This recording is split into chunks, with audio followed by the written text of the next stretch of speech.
So today I'm building an intuitive abstract painting in my art journal with focus on layers.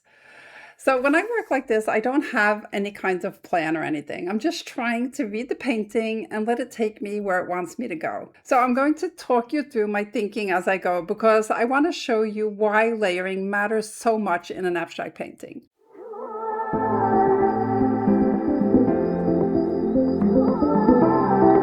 The colors that I'm using today were left over from another painting that I had been working on. So I started with permanent red violet, turquoise blue, and azo yellow deep. All of these colors are part of the Amsterdam Standard series.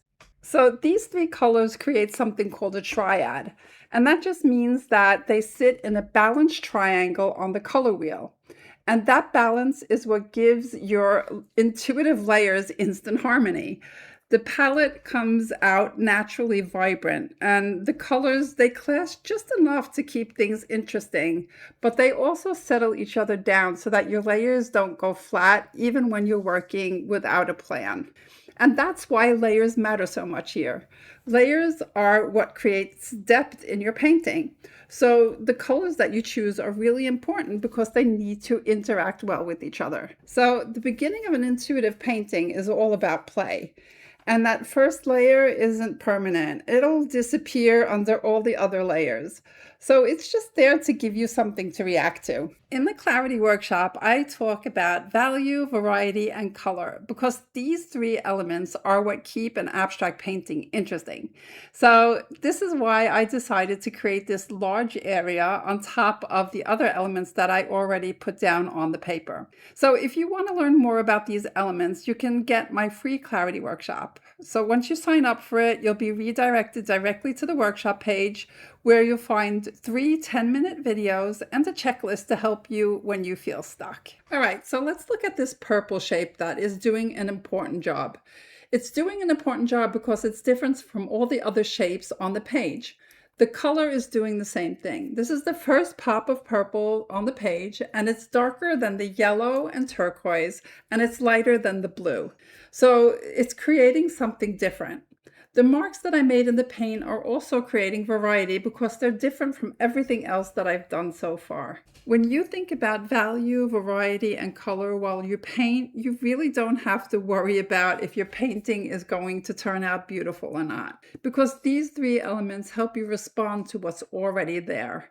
So I promise you that every beautiful painting that you have ever seen have these three elements. So try and go back and look at some of your favorite artists and see if they include the lightness and darkness of a color, if they use variety, and how they use their colors. And I promise you that you will see that they have all three of these elements included in their paintings. Okay, so I'm not here to give you a quick fix. So I don't want you to think that if you only use value, variety, and color in your paintings, they will all turn into masterpieces. Because there is way more that goes into a painting than just these three elements. What I can promise you is that if you practice using these elements in your own way, you will strengthen your work more quickly than you would if you didn't.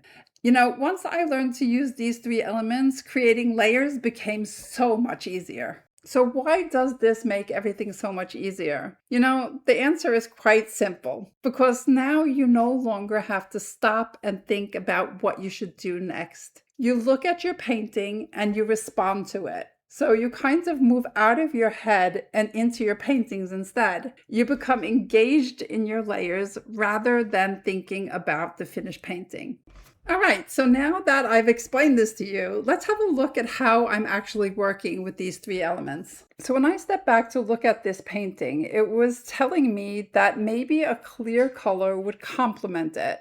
I have a good amount of values in it, but the painting didn't have any kind of bright colors at all. So that's why I decided to bring in the turquoise. So can you see how the turquoise shapes are creating variety? Not only are they bright colors that contrast to the other colors, they are all different sizes than the other nearby shapes as well. It's also creating more values because now I have a light turquoise, I have one that is a bit darker, and now this very bright one.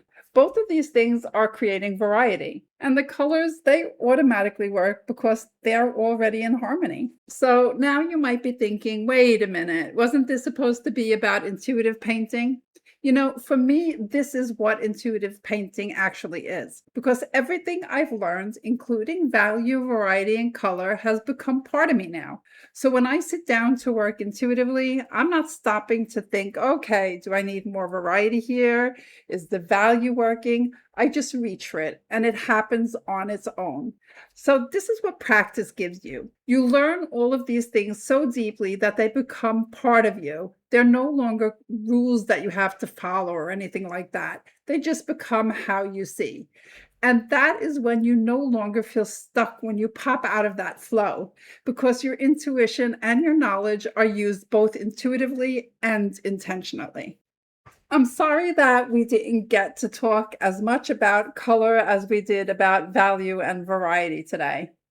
So click the link at the top of this video to head over to another video where I talk about how I came to learn how to mix colors without actually knowing anything about color theory, because there is a really simple way to mix almost any color you want, even if color theory has never made sense to you.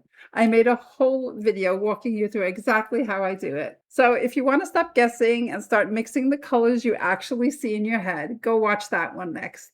So that's it for today, guys. Now I'm going to be taking a little time off, so there won't be any new videos until August.